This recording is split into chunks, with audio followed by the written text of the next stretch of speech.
talk about sort of the degree that you're trimming numbers, if at all, and is that differ between, say, e-commerce and advertising or somewhere else?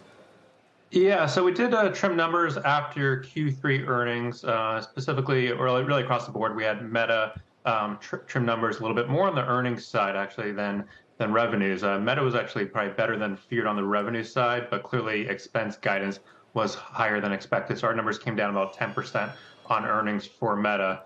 Google also slowed a little bit more than expected, particularly on the search side as well as YouTube. So numbers came down mid-single digits for Google or Alphabet as well. And then Amazon, we did see some slowing across both core e-commerce business as well as the AWS or cloud business for Amazon as well. So we're now looking at, as Amazon has said, mid-20s growth for AWS.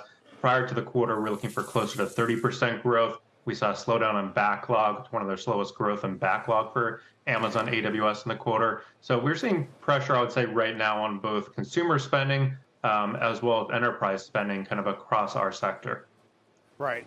So to what degree do you think there's still downside risk after having taken the scissors out? And would a big change or reversal, let's say, in operating expense guidance change the trajectory? Yeah, so I think numbers have largely been reset at this point. Obviously, we're going to have to see as we go through Q4 and into Q1, but we think numbers are largely reset to much more modest expectations. Still expecting growth for most of these companies, but clearly some near-term macro pressures. To your point on the expenses, I do think that was probably the bigger disappointment in the quarter. Google continued to hire about 10,000 plus employees. Meta was more aggressive on the expense guidance as well than expected. So I do think if companies start to slow down hiring, we see potential downside to some of the expense guidance from Meta. That could be a positive catalyst as we go through 2023 as well. Yeah, I mean, Meta wasn't a surprise. It was a complete and utter shock. They're just throwing out the playbook, Aaron, and I would point out the stock's down another 4% as we are speaking right now. I mean, this thing's only got a $250 billion market value. What do you do with Meta, given the fact that they don't seem to really care what their shareholders think?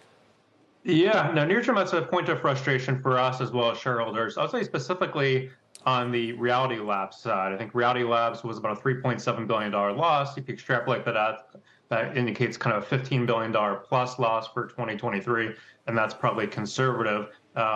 We think investors would like to see Meta pivot and significantly reduce that loss, which was kind of the expectation going into the quarter. So it was a bit of a shock. On the other hand, if you look at the core earnings, you're looking at close to $12 per share. So the stock's trading on a core earnings basis around 8 times here. At some point, though, we think Meta is going to have to pivot, reduce spending on the Reality Labs side. If not, the stock may just be range bound here if we don't see that cut.